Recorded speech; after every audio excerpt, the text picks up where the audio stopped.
నువ్వు వచ్చేసరికి వాళ్ళందరినీ లారీ ఓనర్లు చేసేస్తే నువ్వు సంతోషిస్తావు అనుకున్నాను కానీ ఆ మొదలష్టపు బ్యాంకు మేనేజరు ఇట్లా మోసం చేస్తాడనుకున్నానా? What nonsense are you talking? నోటికొచ్చినట్లు మాట్లాడకు. నేను ఎవరిని మోసం చేయలేదు. మీరు ఆడుతున్న అబద్ధం వల్ల ఎన్నో కుటుంబాలు నాశనం అవుతాయి. నిజం ఒప్పుకోండి సార్. నిజాయితీగా వాళ్ళ దగ్గర తీసుకున్న నగలు డబ్బు ఇచ్చేయండి. డబ్బు నగలు నాకెవరు ఇవ్వలేదు. ఇచ్చామని డ్రైవర్లంతా చెబుతున్నారు. ఇప్పించానని మా జయమ్మ చెబుతోంది. ఇవ్వలేదని నేను సాక్ష్యం చెప్తున్నాను. ఇప్పటిదాకా నువ్వు కేవలం బ్యాంక్ ఉద్యోగివేనన్న నమ్మకంతో మంచిగా నచ్చ చెబుతామని వచ్చాను. నీ ఇంట్లో వీడి నీడ చూశాక నువ్వేమిటో అర్థమైంది. అర్థమైందా? అయితే వచ్చిందానే వెళ్ళు. రైట్ అవ్వ, మాకు బ్యాటరీ వీక్ అయిపోతుంది.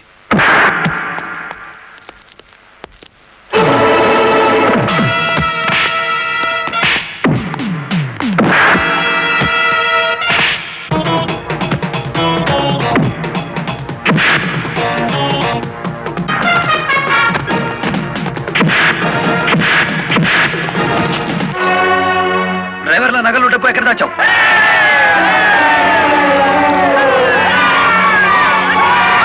ఆగండి. మమ్మల్ని ఆపొద్దు. మీ సమస్య అతని చావుతో పరిష్కారం అవుతుందనుకుంటే మీరు వచ్చేసరికి వాడి శవాన్ని మీకు అప్పగించేవాడిని. మమ్మల్ని ఆపొద్దు. నమ్మించి మోసం చేసేవాడు తెల్లారకాల్సిందే. అలా కాదు. అలా జరిగితే ఇప్పుడు జరిగిన నష్టం కంటే జరగబోయే నష్టం ఎక్కువ.